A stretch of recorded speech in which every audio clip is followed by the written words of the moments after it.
شروع کرتی ہوں اللہ کے نام سے جو بڑا مہربان نہایت رحم کرنے والا ہے۔ جنت ایک ایسا نام ہے جس کو سنتے ہی ہر انسان کے ذہن میں بہت سے سوالات پیدا ہوتے ہیں۔ جنت کہاں ہے؟ کیسی ہوگی؟ جنت میں کیا کیا ہوگا؟ حور کیسی ہوگی؟ اس سے تعلق کیسے قائم ہوگا؟ کیا نفسانی خواہشات ہوں گی؟ بچے کیسے پیدا ہوں گے؟ ہم بستری سے لذت کیسی ہوگی؟ مردوں کو حوریں تو عورتوں کو ہم بستری کے لیے کون ملے گا؟ حضرت ابو ہریرہ رضی اللہ تعالی عنہ سے مروی ہے کہ ہم نے رسول اکرم صلی اللہ علیہ وآلہ وسلم سے عرض کیا، اے اللہ کے رسول، ہمیں جنت کے بارے میں بتائیے۔ حضرت محمد صلی اللہ علیہ وآلہ وسلم نے ارشاد فرمایا، جنت کی زمین سفید اور مٹی زعفران سے بنائی گئی ہے، اس میں سونے اور چاندی کی اینٹیں جن کو مشک کے گاڑے اور موتیوں کی کنکریوں سے لگایا گیا ہے۔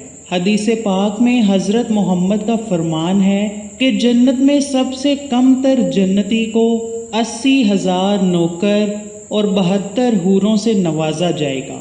آپ نے فرمایا کہ جنت کی حور اتنی خوبصورت ہے کہ اگر وہ حور آسمان سے زمین کی طرف نظر مارے تو ساری زمین نور سے بھر جائے اور ہر طرف خوشبو پھیل جائے۔ نبی اکرم صلی اللہ علیہ وآلہ وسلم نے فرمایا کہ حور کے سر کا دوپٹہ دنیا و مافیہ سے بہتر ہے۔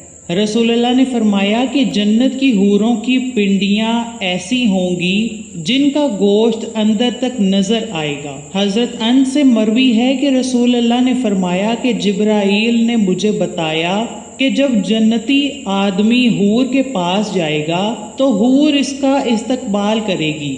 تم جس انگلی سے چاہو حور کو پکڑ سکو گے۔ اگر حور کا ایک بال زمین میں ظاہر ہو جائے تو مشرق مغرب میں نور ہی نور پھیل جائے گا۔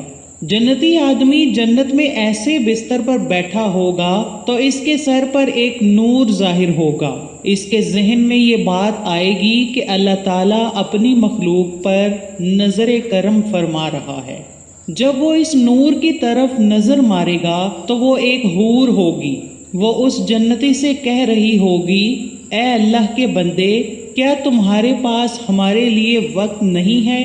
یہ آدمی اس سے دریافت کرے گا، تم کون ہو؟ وہ جواب دے گی کہ میں ان حوروں میں سے ہوں جس کا اللہ نے تم سے وعدہ فرمایا تھا۔ وہ حور اس جنتی کے پاس بیٹھ جائے گی۔ ابھی وہ جنتی اس حور سے گفتگو کر رہا ہوگا کہ ایک اور حور اس بندے کے پاس آ کر کہے گی، اے اللہ کے ولی، کیا تمہارے پاس ہمارے لیے وقت نہیں ہے؟ اس طرح وہ جنتی ایک حور سے دوسری حور سے باتیں کرتا رہے گا۔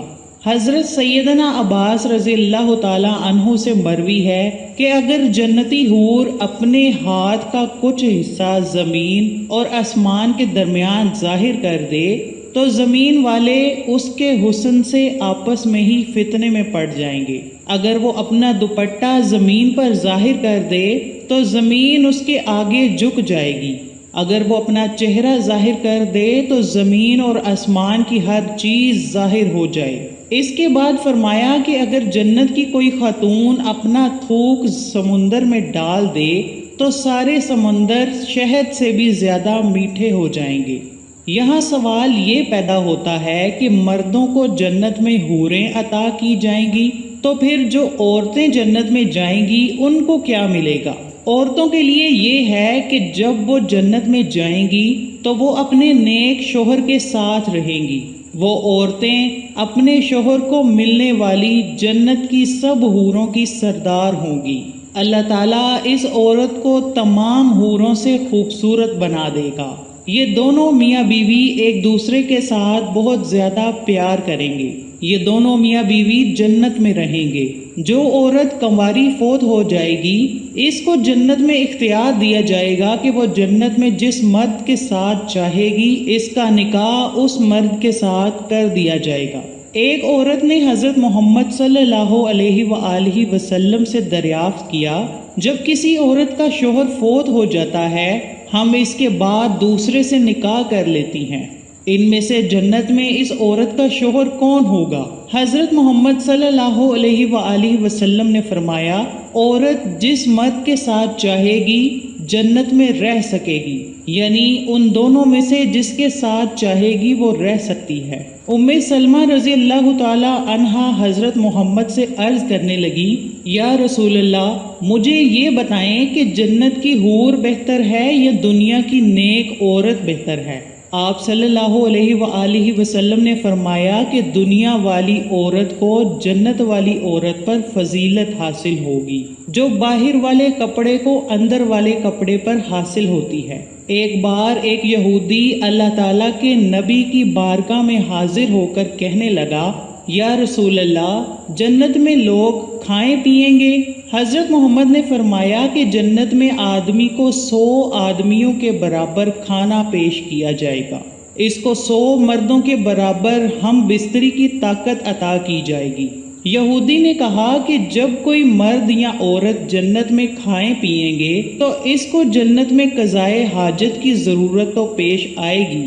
اس پر نبی اکرم نے فرمایا کہ جنتیوں کی حاجت اس کے پسینہ کے راستے سے خارج ہو جائے گی، ان کے پسینے سے مشک کی طرح خوشبو آئے گی۔